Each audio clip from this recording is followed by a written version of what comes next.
नमस्कार, आप देख रहे हैं खबर उत्तराखंड। मैं हूं आपके साथ तन्वी। रुक करते हैं खबरों का, लेकिन उससे पहले एक नजर डालते हैं इस वक्त की हेडलाइंस पर।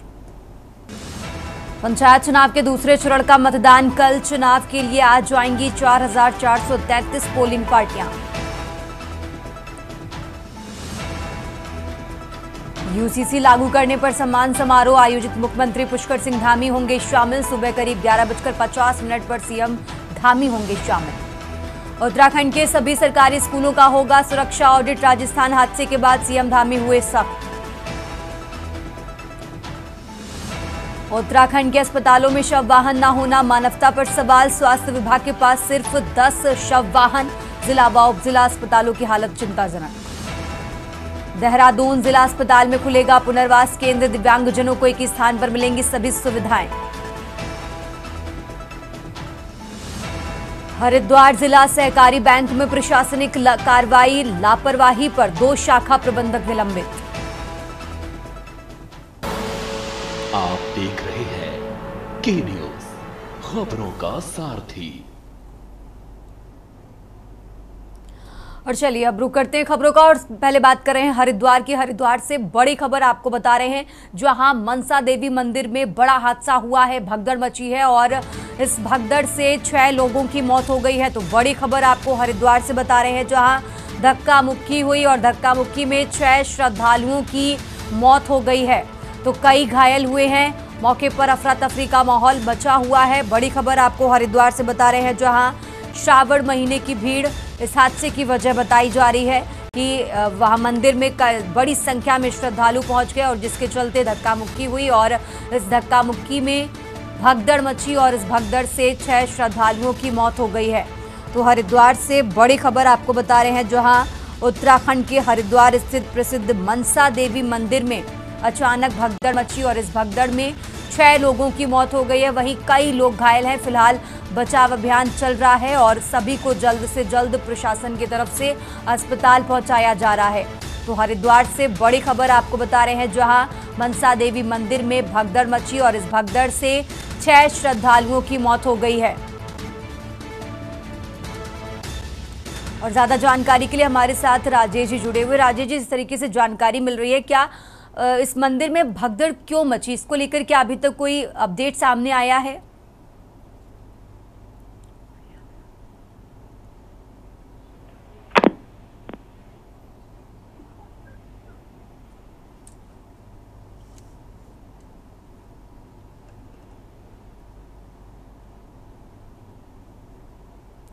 राजेश जी, आपकी आवाज हम तक नहीं आ रही है।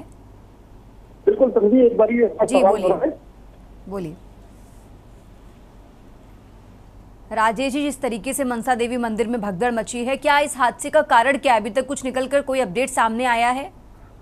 देखिए तन्वी, देखिए मैंने लगातार हम इस खबर पे बने हुए हैं और लगातार हम अपने दर्शकों को वही महत्वपूर्ण जानकारी दे रहे हैं जो जिस हादसे के कारण जो है ये अभी फिलहाल इसमें क्लियर नहीं हो पा रहा है। लेकिन अभी ये भी सूचना आ रही है कि मंदिर परिसर में जो है करंट लगने की वजह से जो है भगदड़ हुई है, लेकिन ये कंफर्मेशन नहीं है। इस तरीके की लोग जो है वहां पर अभी फिलहाल ये बात कह रहे हैं। अगर इस तरीके की चीजें होती है तो अभी फिलहाल जो पुलिस प्रशासन है या जो मंदिर समिति है वो अभी फिलहाल सीसीटीवी जो है उन फुटेज को खंगाल रही है कि कारण क्या रहे हैं। लेकिन अभी अचानक अभी ये हादसा हुआ है और हादसे में एकदम से सारी चीजें स्पष्ट तौर पे साफ कह देना ये सही नहीं होगा, क्योंकि जांच कमेटी जो है इसमें टीम जो है वो बनाई जाएगी और इसमें तभी बाद में जाके क्लियर होगा कि आखिर कारण जो है इस भगदड़ के क्या रहे। लेकिन कुल मिलाकर के ये कह सकते हैं कि जो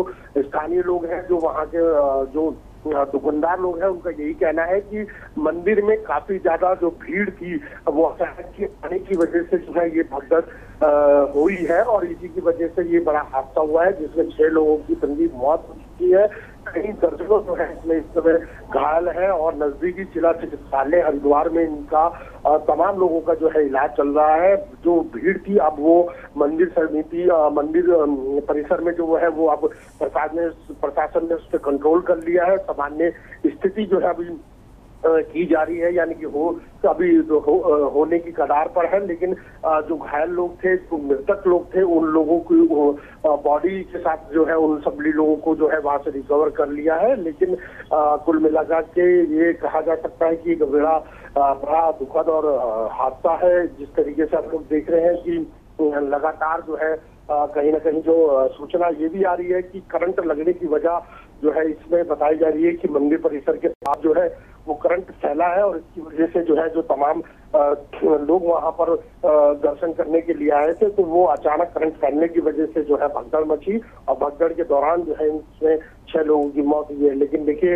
ये के न्यूज इंडिया इस बात की पुष्टि नहीं करता, क्योंकि ये तमाम जो है जांच के विषय है। इस तरीके की सूचनाएं जो है सूत्रों के हवाले से आ रही है। बहरहाल ये जो पूरा मामला है, इसको लेकर के जो पुलिस प्रशासन है उसने एक टीम बनाई है, जिसको लेकर वो तमाम जो सीसीटीवी फुटेज है उनको खंगालेगी। उसके बाद ही ये क्लियर होगा कि आखिरकार इस हादसे की वजह क्या है। लेकिन कुल मिलाकर के 6 लोगों की मौत जो है वो इस समय दर्द और दुखद हादसा जो है इस समय जो है हरिद्वार नगरी से निकल के आया है तन्वी। और इससे पहले भी अगर हम बात करें तो 4 करोड़ से ज्यादा जो कांवड़िए हैं वो उत्तराखंड के अंदर आए थे लास्ट टाइम सोमवार को, जब जल अभिषेक हुआ था। उसके बाद वहां पर जो सामान्य भीड़ थी, कहीं ना कहीं जो अन्य जो भीड़ छटी है कांवड़ियों की, उसके बाद ज्यादा पब्लिक आने की वजह भी ये बताई जा रही है, क्योंकि इतना अंदाजा नहीं था कि पब्लिक जो है जो श्रद्धालु है वो मनसा देवी की तरफ मूव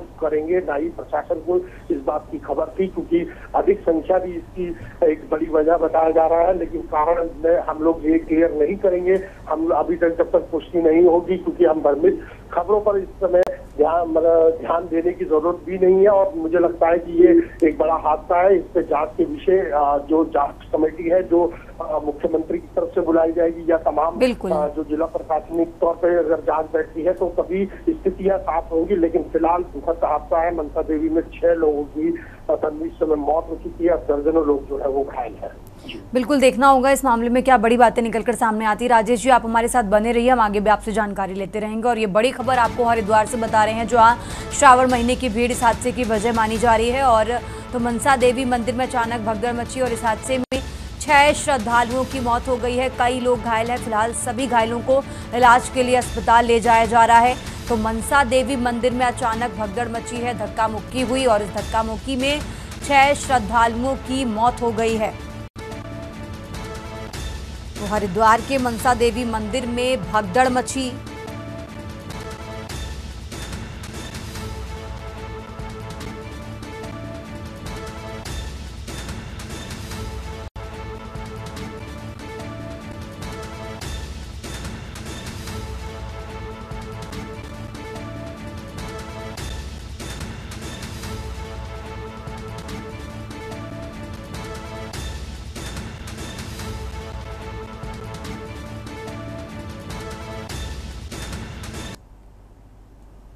आगे बढ़ते हैं खबरों में। अब खबर देहरादून से है, जहां पंचायत चुनाव के दूसरे चरण का मतदान कल होना है। तो चुनाव के लिए आज करीब 4,433 पोलिंग पार्टियां जाएंगी। दूरस्थ क्षेत्रों में कल पोलिंग पार्टियां रवाना हो गई थी।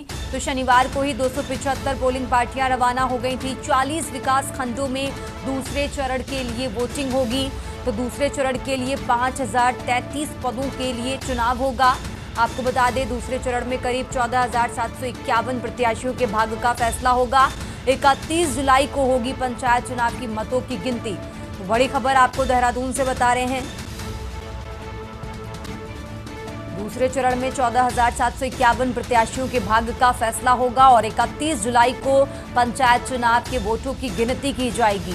तो बड़ी खबर आपको देहरादून से बता रहे हैं, जहां पंचायत चुनाव के दूसरे चरण का कल मतदान होगा। चुनाव के लिए आज जाएंगी 4,433 पोलिंग पार्टियां। दूरस्थ क्षेत्रों में कल पोलिंग पार्टियां रवाना हो गई थीं। शनिवार को ही 275 पोलिंग पार्टियां रवाना हो चुकी थीं। और बड़ी खबर आपको बता रहे हैं, जहां 40 विकास खंडों में दूसरे चरण का मतदान होगा।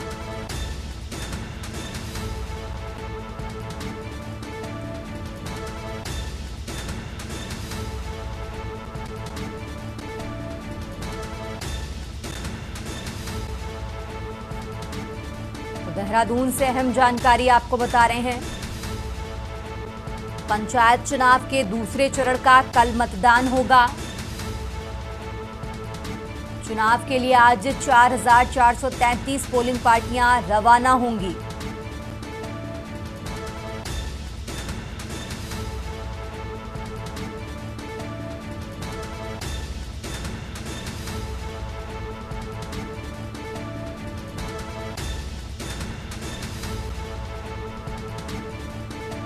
और इसी खबर पर ज्यादा जानकारी के लिए हमारे साथ राजेश जी जुड़े हुए हैं। राजेश जी, इस तरीके से कल दूसरे चरण का मतदान होना है, आज 4,433 पोलिंग पार्टियां रवाना होंगी, पूरा अपडेट क्या है?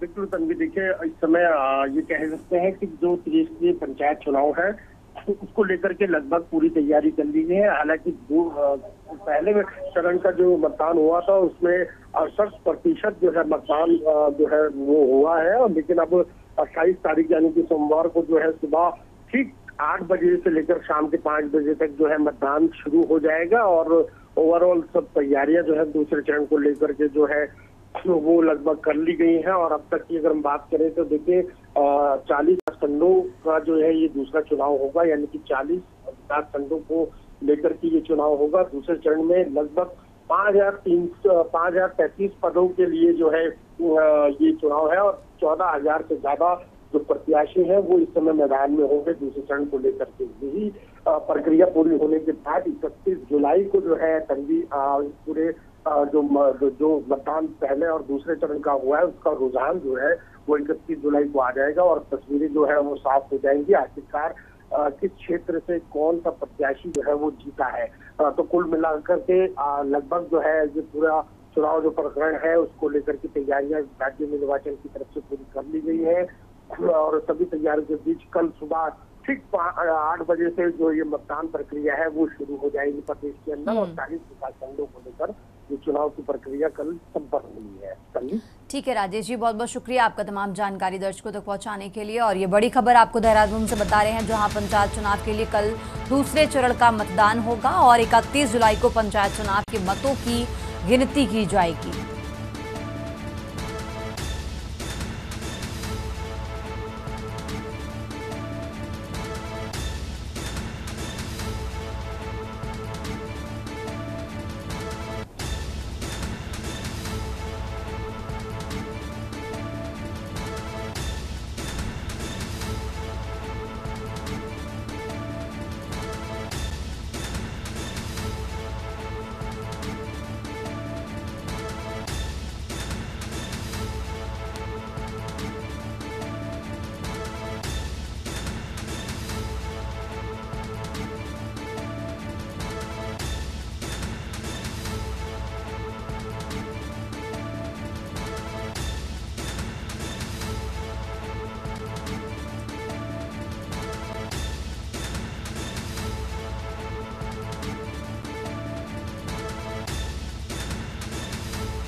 आगे बढ़ते हैं खबरों में। खबर देहरादून से है। यूसीसी में विवाह पंजीकरण की समय सीमा बढ़ा दी गई है। अब 1 साल तक करा सकेंगे विवाह का पंजीकरण। अगस्त सत्र में सरकार ला सकती है संशोधन विधेयक। तो पूर्व की भांति 6 माह की समय सीमा बहाल रहेगी। अब तक 3 लाख से ज्यादा विवाह पंजीकृत हो चुके हैं। तो यूसीसी के तहत रोजाना हो रहे हैं औसतन करीब 1,634 पंजीकरण। विधानसभा में 6 माह के भीतर रखा जाएगा संशोधन प्रस्ताव। धामी सरकार मानसून सत्र में करेगी बड़ा फैसला। तो देहरादून से अहम जानकारी आपको बता रहे हैं, जहां उत्तराखंड मानसून सत्र में धामी सरकार बड़ा फैसला कर सकती है। देहरादून से अहम जानकारी आपको बता रहे हैं, यूसीसी में विवाह पंजीकरण की समय सीमा बढ़ी है। अब 1 वर्ष तक करा सकेंगे विवाह का पंजीकरण। अगस्त सत्र में सरकार संशोधन विधेयक ला सकती है।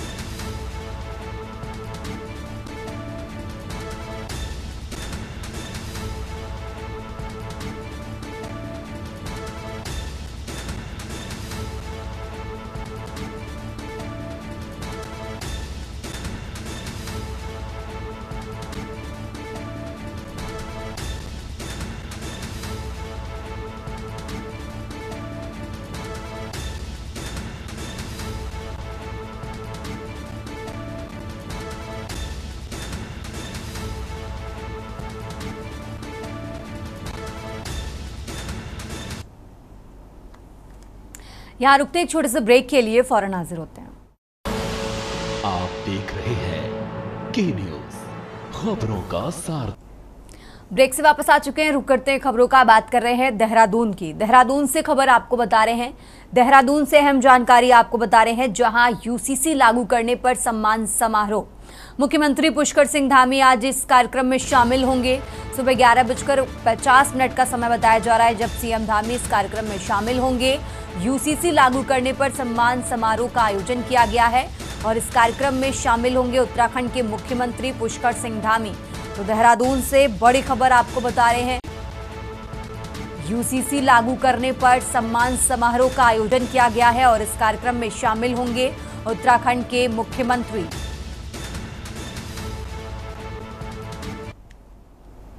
आगे बढ़ते हैं खबरों में। प्रदेश में त्रिस्तरीय पंचायत चुनाव के प्रथम चरण का मतदान शांतिपूर्ण संपन्न हो गया है।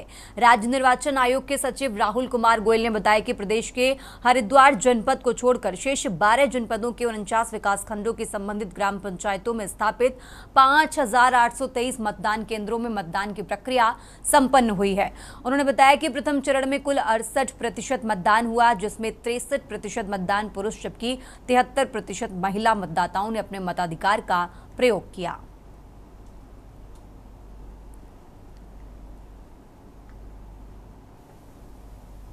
कि उत्तराखंड राज्य में त्रिस्तरीय पंचायत समान निर्वाचन 2025 के प्रथम चरण में मतदान जो है दिनांक 24 जुलाई 2025 को सफलतापूर्वक, शांतिपूर्वक एवं पारदर्शी ढंग से जो है संपन्न हो चुका है। प्रथम चरण के लिए राज्य में सभी जनपद हरिद्वार को छोड़कर 49 विकास खंडों की संबंधित ग्राम पंचायतों में जो हमारे स्थापित मतदान स्थल थे, जिसकी संख्या 5,823 थी, इनमें जो है प्रातः 8 बजे मतदान की प्रक्रिया सकुशल प्रारंभ हुई और प्रारंभिक आकलन के अनुसार प्रथम चरण में समग्र रूप से कुल 68% मतदाताओं ने अपने मताधिकार का प्रयोग किया है। आगे बढ़ते हैं खबरों में। त्रिस्तरीय पंचायत चुनाव के तहत कलजीखाल विकासखंड में चुनाव प्रचार का शोर आज थम गया। प्रचार के अंतिम दिन प्रत्याशियों ने पूरे जोश के साथ चुनावी मैदान में ताकत झोंकी।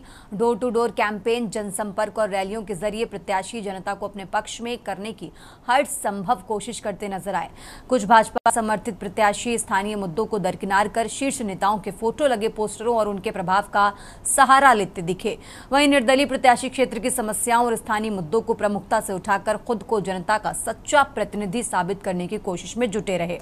खैर जिला पंचायत सीट से भाजपा समर्थित कमला देवी मवाड़ा, कांग्रेस समर्थित मधु देवी, सिरों सीट से प्रतिनिधि गढ़कोट से सविता देवी और मोहिनी देवी सहित कई प्रत्याशियों ने घर घर जाकर वोट मांगे। बहुत धन्यवाद आपका। पहले तो देखिए, जब हमने शुरुआत की थी तो हम 0 से 2 थे और काफी आज हमारी ऐसी स्थिति हो गई है कि बहुत ज़्यादा सपोर्ट मिल रहा है हमें, बहुत ज़्यादा ग्रामीणों का प्यार मिल रहा है और हमारे टैक्सी चालक के साथ साथ अन्य लोग, बहुत सारे लोग जुड़ चुके हैं हमारे साथ और हम केवल 2 सीढ़ी दूर हैं, 2 दिन दूर हैं और हमने जो मतलब बीजेपी और कांग्रेस दोनों पार्टियों के पसीने निकाल रखे हैं, क्योंकि दोनों राष्ट्रीय पार्टी हैं। एक पार्टी इस समय सत्ताधारी है, लेकिन हमारे टैक्स यूनियन, हमारे व्यापार संघ और हमारे जो गाँव के बड़े बुजुर्ग, महिला मंगल दल जो हमारे साथ जुड़ चुके हैं और बहुत प्यार मिल रहा है, बहुत बड़ा सहयोग मिल रहा है। आप लोगों का बहुत बहुत धन्यवाद। ऐसा है कि यहाँ का जो विकास है वो आप पहले तो कोई इतना अच्छा हुआ नहीं है और इस बार हमने पहले जो भी जनप्रतिनिधि हमारे बीच में आ रहे हैं, हम उनसे यही बोल रहे हैं कि पहले तो हमारे यहाँ के रास्ते देखिए या जो भी मतलब मूलभूत इकाइयाँ हैं किसी भी चीज़ की, उनको वो कीजिए। और मेरे पास लगभग 90-95 गांव हैं और मैं प्रत्येक गांव में डोर टू डोर गई हूं और प्रत्येक गांव में गई हूं तो वहां पे कहीं पे तो सड़कों की दिक्कत है, कहीं पे पेयजल की दिक्कत है और शिक्षा संबंधी भी दिक्कतें हैं और नेटवर्क संबंधी दिक्कतें हैं। और हमारा यहाँ पे बड़खोली झूलापुर है, वहाँ से हमारे 20-25 गाँव जुड़े हैं, जिससे कि काफ़ी दिक्कतें होती है। ये सबसे बड़ा आप के आशीर्वाद से आगे बढ़ जाती हूँ, तो मैं इन सभी आगे सदन तक ले जाऊंगी और सदन तक आगे ले जाके मैं आगे इन पे काम करूंगी और अधिकारियों से इस पे काम करवाऊंगी। सबसे पहले मैं आपको नमस्ते करती हूँ। भाई मैं जहाँ भी गई, जिस भी क्षेत्र में जा रही हूँ, अभी तक अच्छा व्यवहार है लोगों को मेरे साथ। और कई जगह में कंडीशन खराब हो रखी है, सड़क, पानी की दिक्कतें, और ये सोलर लाइट होती हैं जो, क्योंकि बहुत दूर दूर तक महिला जंगलों में हैं जिनके घर वहाँ अभी तक सौर ऊर्जा की दिक्कतें हैं, वो अकेला रहने की उनके लिए बहुत असंभव है। मैं बस इतना कहूँ कि इस समय जो मैंने दूर तो दूर प्रचार किया है, इसीलिए किया कि लोग परिवर्तन करें, और इसमें जनता मेरे साथ है, भरपूर जनता मेरे साथ है, सहयोग मेरे साथ महिलाओं का है, सबसे ज़्यादा सहयोग मुझे महिलाएं दे रही हैं। वो मैं वीडियो आपको भेज रही हूँ, आप उसमें देख सकते हैं कि किस तरह से महिला मेरा सहयोग कर रही हैं। हर घर में, हर दल में देख कर आई हूँ क्या क्या हो रहा है, और हर गाँव की समस्या देख कर आ रही हूँ मैं। कहाँ पानी की समस्या है, कहाँ सड़कों की समस्या है, कहाँ रस्तों की समस्या है, कहाँ स्कूलों की समस्या है, वो लोगों ने मेरे पास कहा है। 13 साल से देखते आ रहे हैं कि हमारे यहाँ कितना विकास हो रहा है, तो जनता के बीच जाके मुझे यही देखने को मिला है। मुझे मतलब मैंने क्षेत्र भ्रमण किया तो मुझे मतलब जगह जगह जाके लगा कि कई लोगों की शिकायतें हैं कि रास्ता यहाँ पे मतलब रास्ते की कंडीशन तो मैंने अपनी आंखों से देखी, बहुत ही खराब है ना। और ये हॉस्पिटल वगैरह नहीं है, जंगली जानवर का डर है, कई लोगों की शिकायत है कि हमारे गांव में पानी की समस्या है, मतलब इसी प्रकार की कई सारे मतलब लोगों ने अपनी अपनी वो बताई है परेशानियां। और अगर मेरी जनता मतलब मुझे सपोर्ट करती है तो मैं मतलब पूर्ण रूप से उनका सहयोग करूंगी, है ना। और अब खबर हरिद्वार से है, जहां कावड़ मेले के समापन के बाद हरिद्वार की पावन धरती पर बचे हजारों टन कूड़े को हटाने के लिए प्रशासन ने एक स्वच्छता महायज्ञ की शुरुआत की है। जिलाधिकारी मयूर दीक्षित, एसएसपी प्रमेंद्र सिंह ढोबाल और हरिद्वार ऋषिकेश विकास प्राधिकरण के उपाध्यक्ष अंशुल सिंह स्वयं झाड़ू लेकर घाटों और सड़कों पर उतरे। स्वच्छ हरिद्वार अभियान में प्रशासनिक अधिकारियों के साथ हजारों सरकारी कर्मचारी, सामाजिक संगठन, घाट गोद लेने वाली संस्थाएं और युवा वर्ग भी शामिल हुए। गंगा घाटों, कांवड़ पटरी मार्ग और शहर भर में सफाई अभियान तेजी से चल रहा है। इस मुहिम को सिर्फ सफाई नहीं बल्कि गंगा सेवा और जन भागीदारी का पर्व माना जा रहा है। पूरा जिला प्रशासन इन्वॉल्व है।